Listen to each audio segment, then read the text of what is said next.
Hello YouTube. Today we're going to show you how to replace the cabin air filter in a GMC Sierra truck. I believe the Chevrolet Silverado is going to be the same. This should cover the 2500 and 3500 models also. Here you can see once you open the glove box there are two T15 Torx screws at the top and two at the bottom. You'll want to take all four of those loose. After you get the screws out, you can just pull the glove box straight towards you and it will come out. There's four clips holding it in. Next, you want to release the clips at the top of the door. There's two clips, one on each side. The one on the right side, there's a harness, a wiring harness over there. It kind of gets in the way a little bit. You'll just kind of pull that clip and release it. The door will hinge out and then just come straight out. Now here's your tip.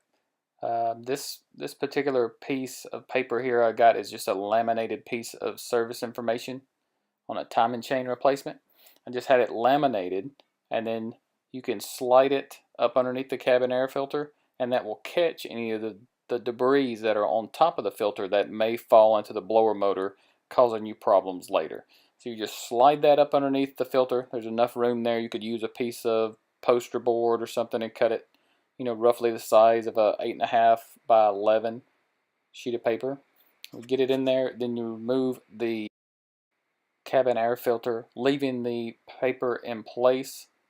When you remove it, you'll see here that there's leaves and debris on top of the filter.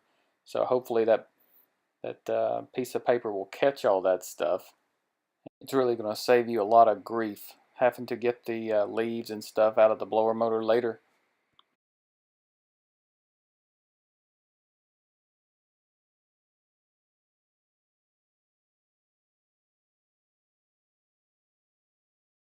I use AC Delco filters back in place. They seem to be a pretty good quality.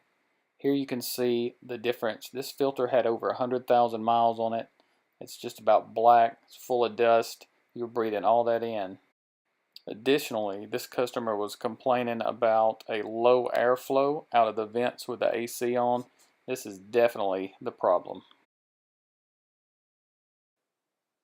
When putting the new cabin air filter in the slot, you want to take note of the markings on the filter. They indicate which direction the air is supposed to flow. Make sure the arrows point down. Then you put the little cabin air filter access door back in. Just slide the two slots in the bottom and then clip the two clips on the top. Listen for the click. Alright, now you push the glove box back in to engage the clips and then put the four T15 Torx screws back in.